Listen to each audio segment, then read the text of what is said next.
I would like to introduce about our book, that is Organizational Behavior, mainly catering to the needs of our postgraduate commerce as well as management students.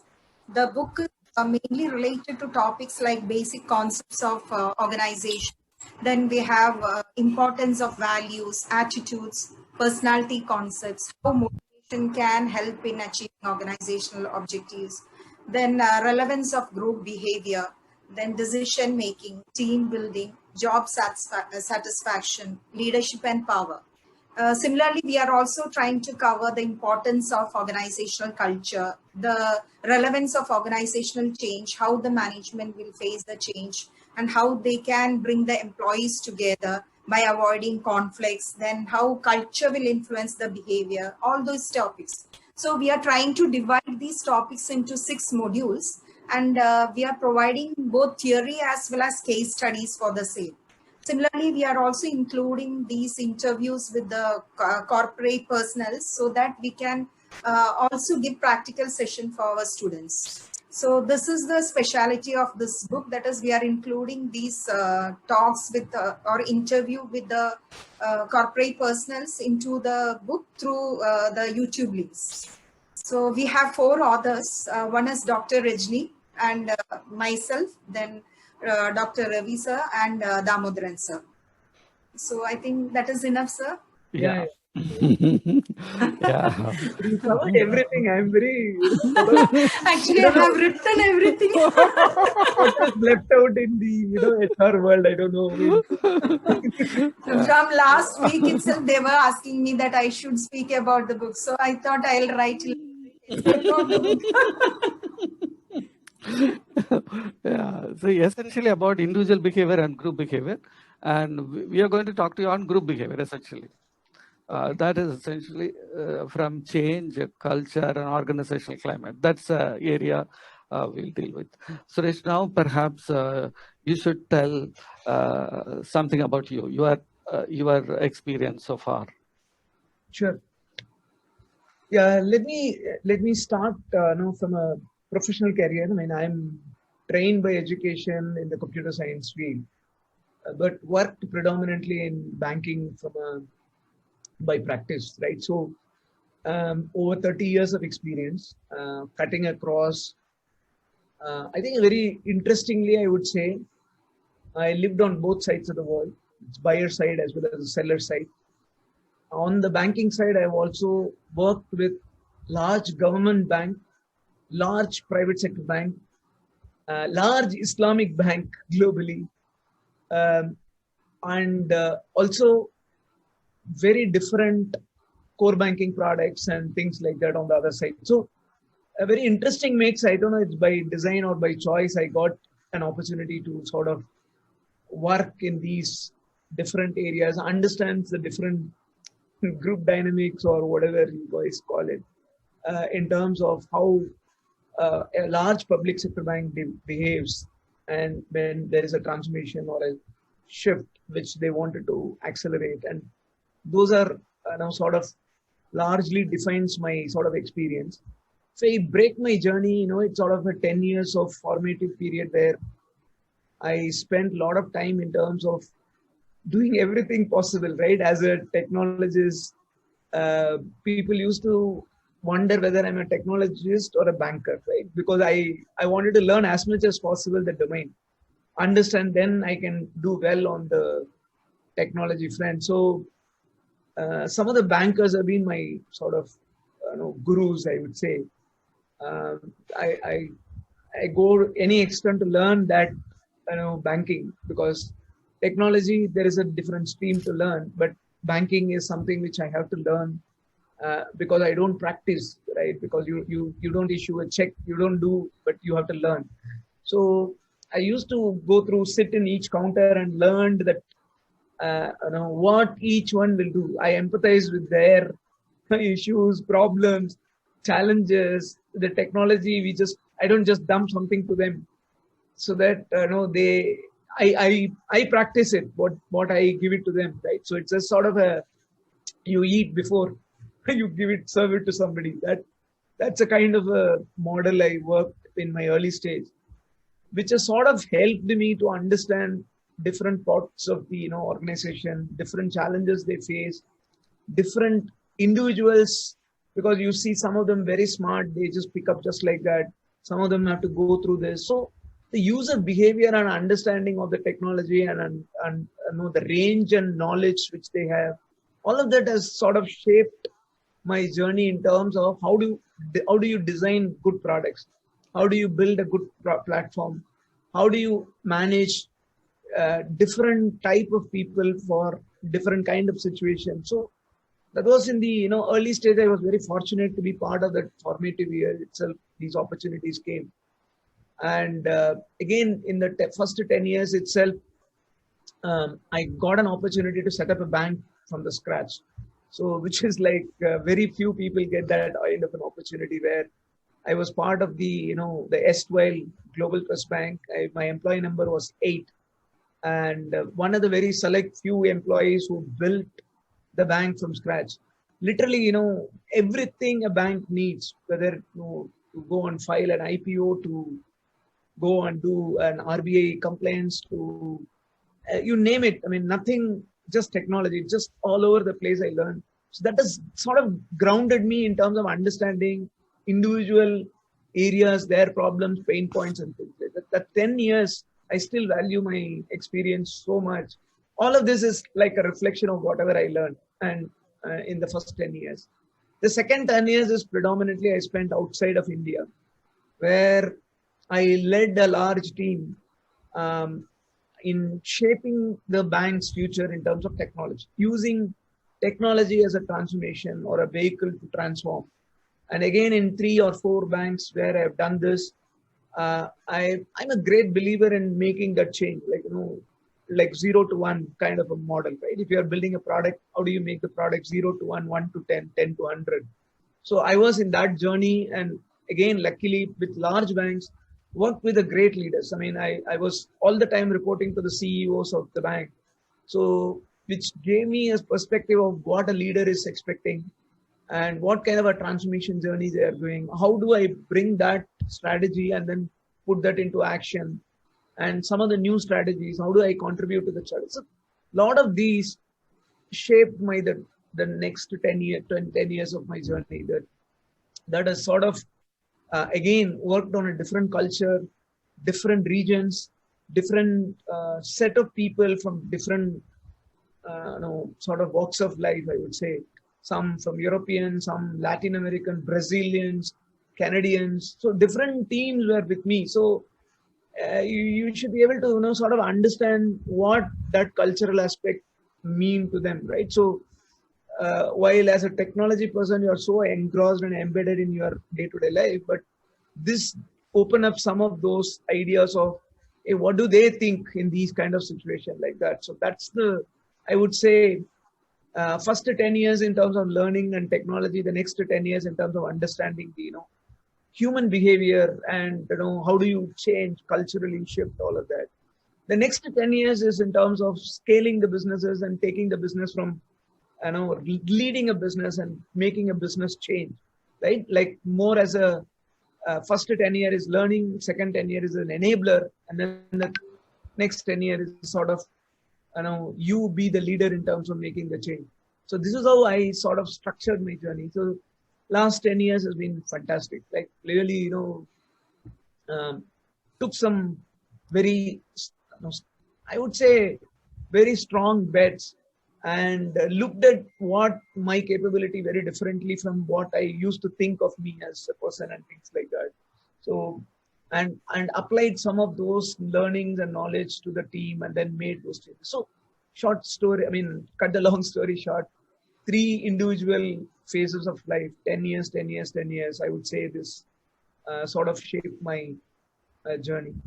And I come from a very humble background and very modest family background. So what I could not do was like many of the fancy school, and I could not join because the first available opportunity and first available school, first available job, everything through campus recruitment, the first campus recruitment like that. So everything was sort of taken, and I was in need of the family situation was demanding that I should take up all of that immediately. And so that has really, sort of take every opportunity quickly and then learn from that and move on. That's how I've done. That's Yeah, I good. think that's how I would put that. Yeah. Yes, Suresh. See, you are not a person of status quo.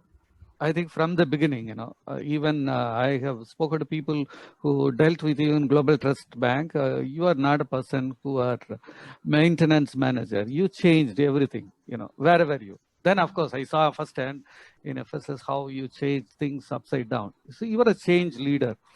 So maybe you should talk about one or two major changes you did. And change means there's plenty of conflicts, we have had our share of it. So talk about the change and the resulting conflicts and how did you handle that? Yeah, I will cover some couple of examples from the my first 10 years, second 10 years, one each, so that we give you Yes. some idea of Yes. some of those. I know, because with the time, these changes are very different because the people come with a different background, mindset, technology, and a generational shift as well, right? So the first 10 years when I was dealing with change, which is like setting up a bank and things like that, I felt that it was like one family, like they wanted to make it. It is like today, whatever we call it as a startup, fintech, it was like a starting up a bank, right? Like the every vision, every waking moment, we will be thinking of what we need to do this for this bank. How do we change? How do we set up the, we never, I never worked and I never understood what our organizational methods mean, right? So we never had a Google that time, or we never had those opportunity of, checking and whatever, right? So it was all by hearsay and learning and somebody talking about it and things like that, and reading books and manuals and whatever it is, right? So when I was in the job, they asked me do O&M for chairman's office. First of all, what is O&M for chairman's office? I was not aware. So learning again, going and be inquisitive, what is needed and everything. So it was like customer communication should be in this format, the letters, font, the logo, the internal communication should be like this. The templates for whatever it is, every application form should be like this. I mean, the idea of what an organization methods needed to build a large organization to run a bank, it's like 100 branches those days, and then 1,000 ATMs. Like that's a big change from me. That's so tremendous learning. But the implementation was like when for example, I will tell you the change. First day implementation of ATM, it used to be like a big time news. People will say, oh, ATM is getting inaugurated in one place. We never had the lease line, links were not there. It used to be through a dial-up and VSATs and things like that. So everything is new, learned, and then tried, tested, and be on the front seat, in the hot seat, I would say. When the inauguration happens, the ATM should dish out cash. You just imagine that 25 years back, the network won't be that stable. So all these was like, that change was managed well. And tremendous support and proactive planning. Because it's without planning, you will be a failure. Because you have to anticipate every step will fail. And then you prepare for those failures. And then if it goes through successful, if it fails, then the alternate step B and C, what we need to do to recover from that stage. This we did it for ATM. We did it for first phone banking, first internet banking, first mobile banking. The mobile banking was launched in 98. Nobody knew those days what a mobile banking should look like.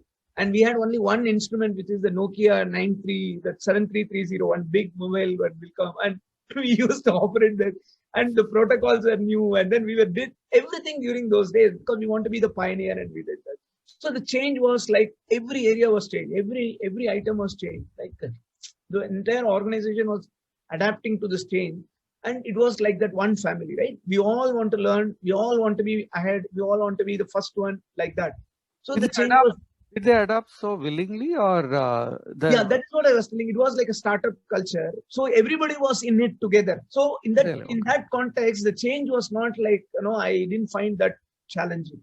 Like, Mhm. for example, I had people from Andhra Bank who have never seen a computer. I had people from Punjab National Bank. They never worked on a computer. So for them, it is a willingness to learn something new. For us, it is a willingness to learn banking from them. So it was such a beautiful atmosphere. So everybody was working like 24 by 7 as a original founding team kind of thing, though without all those stock options in those days. But we felt as if we were building the next gen banking kind of thing, right? So the change was easier, I would say, because Okay. that Okay. culture was like, we are building something new. So I have seen wherever I go, if an organization and a team believes as they are making a societal impact, right? They are doing something beyond their larger than life, then we are all in it together. If they are not part of that, I'm not making an impact to the society, then this individualism will come. They will say, oh, what is in it for me? They will all go into the individual boxes and things like that. So in my career, I have seen 30 years, wherever, whatever we did, where it has touched the lives of people and it has impacted everybody outside of that team, then we are all in it together and we would have won. And wherever it is area where some point is just like, you versus me or one versus the other, it is like, always like, wobbly, path. So as long as the end mission or a goal, if you are very well articulated, clear, communicated, everybody is onboarded on that journey, successful. So that was the That best. part, can you say, how did you articulate and make all of them feel part of that?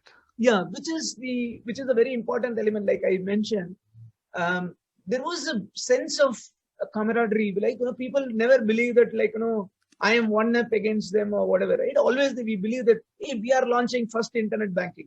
It was not like technology versus operation versus business versus security, whatever. All of them feeling, hey, we are launching internet banking first time in the country, right?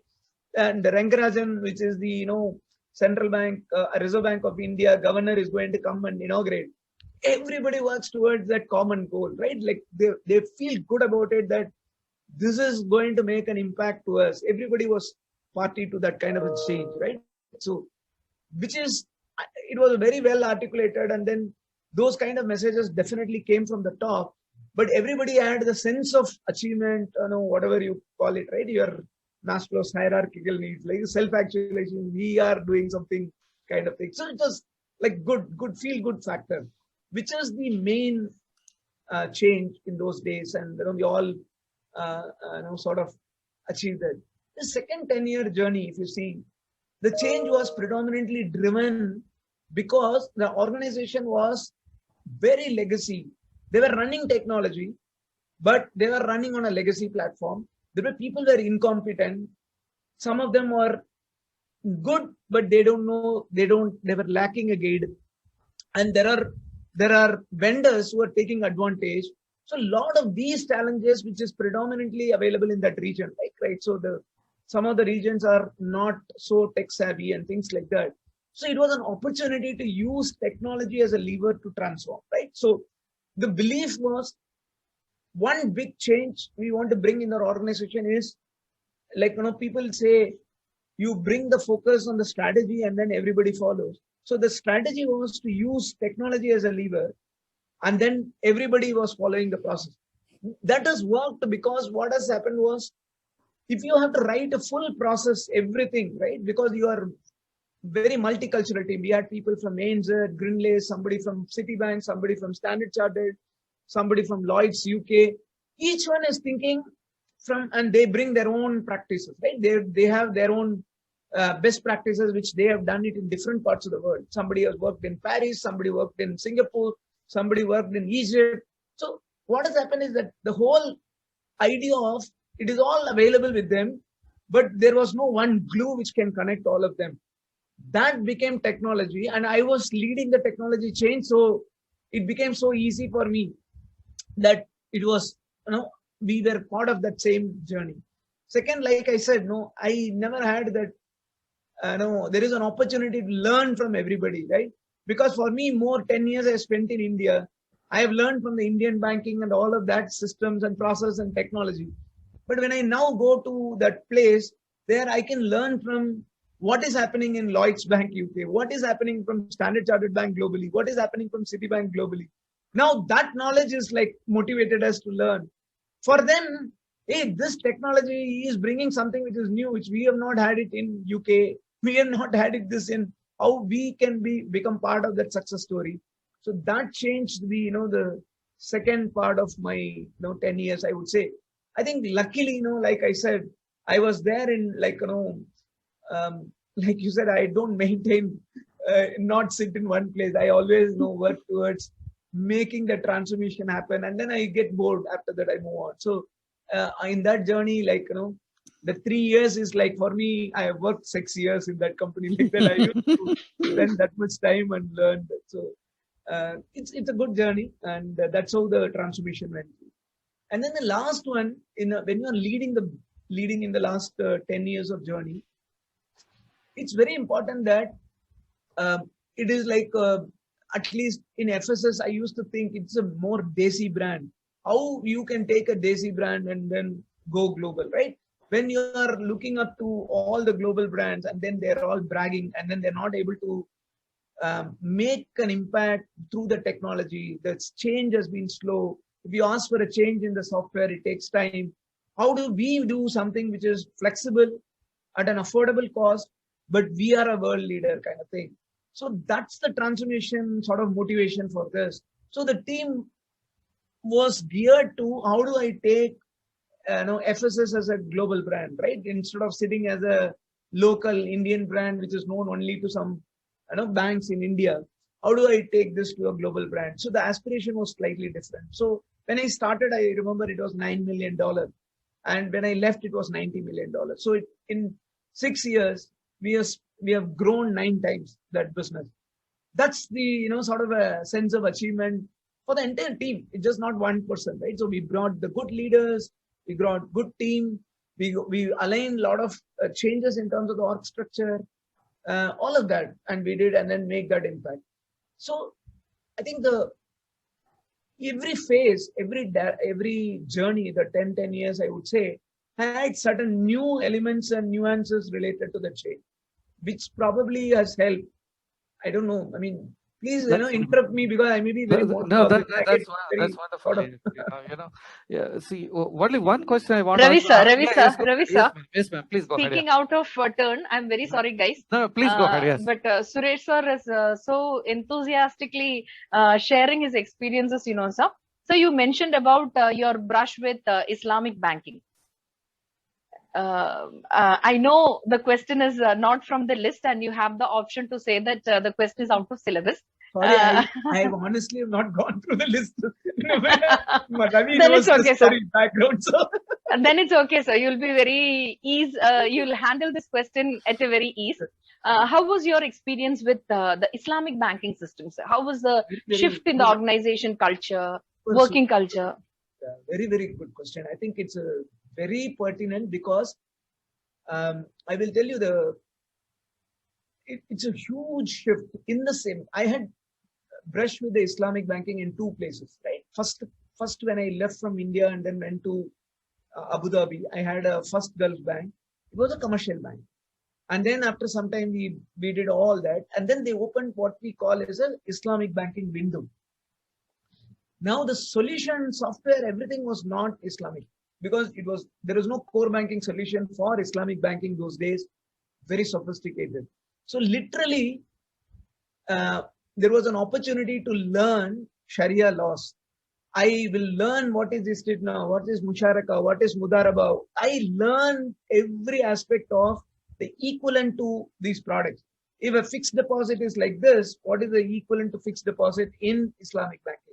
A letter of guarantee is like this, what is that equivalent? If it is a mortgage, is like this, what? So each one against that, I learned and implemented them and prepared the solution.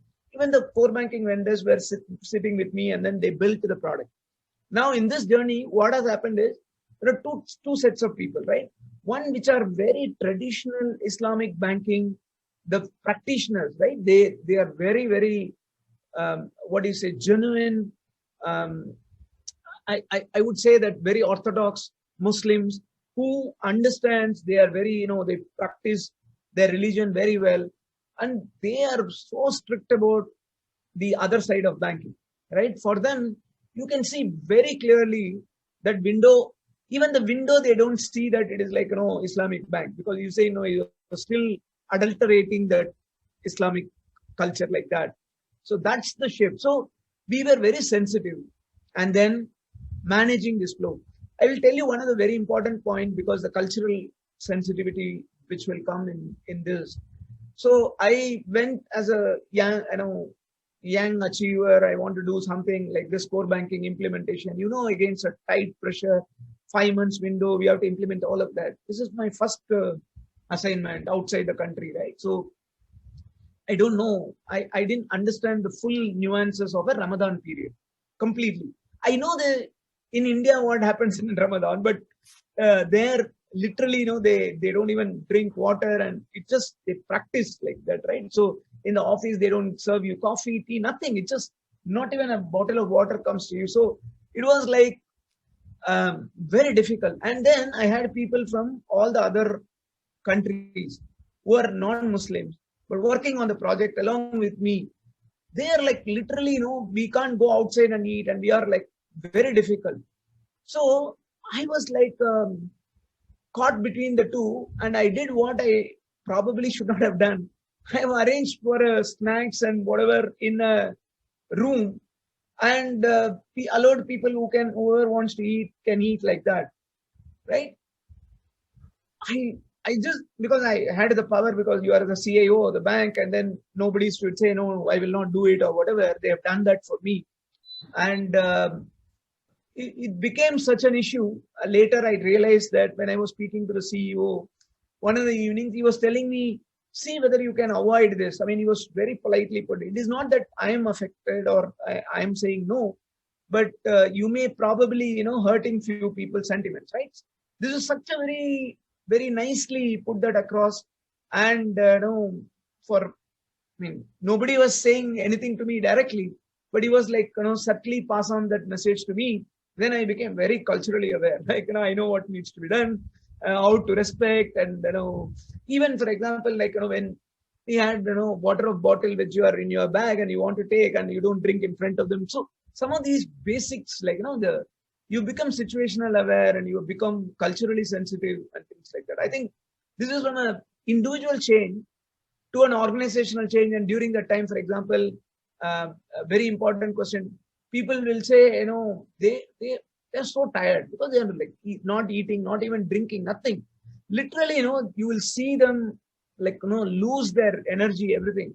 Now you can't expect them to work like me, and who have eaten nicely, and then, morning to evening and things like that. They want to leave at 4 o'clock, means they will leave, right? So we will work towards like 8:30, and then we want to complete that task for that day and things like that. So that cultural sensitivities were respected after that, right? That we know that, hey, this is going to affect them. So these are nuances in every implementation or every project, every way you and deal with them, you will come to know. It's very interesting. I mean, so I don't know whether I answered your question, but it's a very important area, especially, in working in a pure Islamic bank, which I did in Qatar, where it was completely Islamic, right? Because every product is Islamic. People do Islamic. Again, the change which probably of relevance and probably of interest to you guys is that Islamic Sharia law doesn't appreciate speculation, right? You can't speculate as per the law. Today, for example, in a mortgage industry where you want to buy a car loan, in a traditional banking, it's so easy, right? You buy a car, you book a car, they give you a loan, and they disburse the amount into your account, they give you a draft, and then you go and hand over. So the whole process is, all of us know how it works and things like that. In case of a Sharia law, there is no interest, all of that. You can't buy a car. You have to book a car in the bank's name, and then you have to give that car, right? So as per the law, I can't speculate. Today there will be 7 guys will come for a car loan, and I can't plan to buy 7 Mercedes Benz and Lexus and things like that. I can't buy and keep it ready with me. That is speculation, right? So it is just in time I have to buy. That means effectively I have to connect to the dealer network. So when I book the loan, the dealer gets the alert, then he drives the car and then hands it over to the new buyer. So it's a very different way of working in terms of our thinking and alignment and all of that. So these are like very different concepts. Treasury works very differently, right? So all of this is a great learning experience from a cultural point of view, and being working in very Islamic environment. I don't know whether you got the answer, but this No, definitely. If we go through the textbooks or other e-sources, you know what Islamic banking is. So I just wanted to know your experience, and you must have faced a lot of conflicts due to the generation gap, the new innovative ideas which you were trying to bring in. How did you manage them, especially from these traditionalists?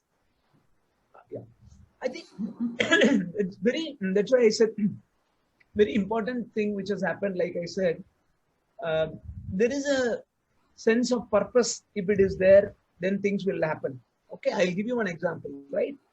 I was in National Bank of Egypt, and it was a transformation project. It is assumed that State Bank of India 15 years back, right? That's how it is, right? So you go into a bank, it is typical people using ledger, and then some of them computerized, semi-automated kind of a model, right?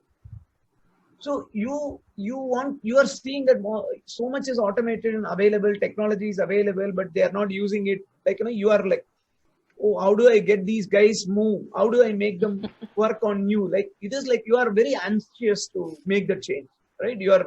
Whereas they have been doing the job like donkey's years, right? So just to give you a simple example, in this modern day and age, you have a signature, like, you have a, you put your sample signature or a specimen signature, and multiple forms they fill up, and the specimen signatures are scanned in the bank. And when you are presenting your check or whatever it is, there is a button F9, F10, you press, the signature appears, they validate your signature, whether you are the same person, your signature is matched, and then they pass the check, right? This is a very simple, and nobody goes and verifies the specimen signature, which was old ways of checking, right? Because we all signed the check. There used to be a rack. They used to keep the record like A to C, D to F, like that. They used to keep the folders for the signature, and then you search and then say, oh, okay, this is the F. Look at the F name, search, and then verify the signature, and then they put it back. This is the old model.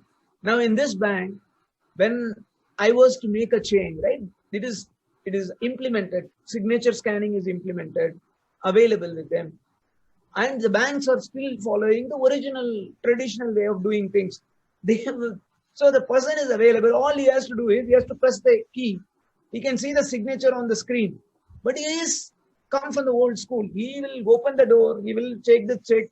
Or he will do. Now you see the organization as what they have done.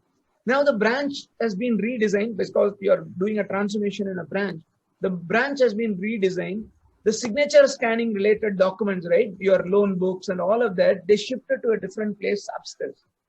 The guy who is in the cashier section, he is in the old thinking that everything is automated. Why do we need those papers and documents, right? So it is shifted.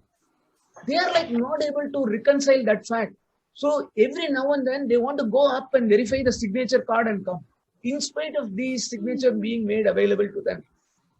It is such a, I pity them. Some of them are very old and they've been in the system. You can just imagine, you would have seen some of the rural branches here, very traditional bankers. They have not migrated to automation. They just come to the branch, do the job 9 to 6, do the same thing again and again they go. For them, this is a cultural shift. This is a shock treatment. And for me, what has happened, I was explaining to them the language barrier because all of them speak only Arabic. And I was given that important portfolio. So I used to take a translator with me. So I speak, the guy translates and tells that the branch. And the branch people are like, as if looking at me like an alien who came and he's making this change, whatever, and all of that. And it was such a dramatic situation, I would say, in the branch hall. Everybody was arguing with me with that guy because I can't understand them very clearly what they are saying, and my translator tells me this is what they are saying. I tell him, and then you are not able to empathize with them very clearly. You wanted to implement what we have got, which is beneficial for them. They will take the benefit, but we are not able to go through that because of the language barrier. And the knowledge transfer, the awareness, the training, lack of training, all of that. So what I did was good. What I wanted to communicate was good, but it has not reached the right people at the right intent. Next day, newspaper, there was an article which I was not aware. Uh, and I, in National Bank of Egypt, I was the first expat recruited, and with a government decree saying that a so-and-so has been recruited for, my interview happened with, central bank governor saying that he has been recruited for the National Bank as the CIO and all of that. So it became a headline news next day morning. Somewhere in one of the columns they have written saying that a new expat who came and he is dramatically changing the organization and all of this. And they wrote an article in a manner where not positively, negatively. Mm-hmm. And I was not even aware that this is written because I don't read a Arabic newspaper. So my secretary and CIO office, there was an office manager. She's coming and showing, sir, they've written about you so much. I did not know what they have written also. Then the chairman's office called me, Suresh, what did you do? I said, I did not do anything. Then I narrated the whole incident and things like that. Then the bank has to do another round of press to sort of show that it is a positive change. You are doing all of that. Then another PR round they have to do. Just to show you, sometimes the good intentions get bad publicity for not able to communicate very clearly. So I think this is a great example of probably a failure, which is I would say that probably later they fixed. We also understood what I need to do. So I created a champion in my team. Instead of me going and speaking, I made the champion speak. So all of that learning as part of the process. So that change happens. Sir, I would like to interrupt you at this point. Sir, you have gone through the process where your subordinates were resisting the change, right? They were resisting the change. So how did you balance it then? I would say it is not direct subordinate. Like, do you feel that they should be made aware at an earlier stage? Yeah, I think a good point what you were asking. So in this case, for example, as a IT head, your subordinates are very slightly different, and you are implementing a change where those people are not going to listen to you, right? They are reporting to a different boss. So in this situation, the change is very difficult to implement because let my boss say I will implement, right? That's a different attitude, right? That's the challenge in this case. But inside my department, I think the change, to give you some examples, I think there are enough examples in terms of very situational specific. For example, some of them using certain tools or technologies to use, irrespective of whatever you tell, it is their comfort factor, their association with that technology, with that tool, with that vendor. They don't want to move and migrate and change and things like that. That does really put a lot of trouble within that organization. So in those cases, I think there are two options, right? One, it's like, take them through a journey of communicating what they should do, what they cannot do, how it is important to them, and all of that. This is a regular process.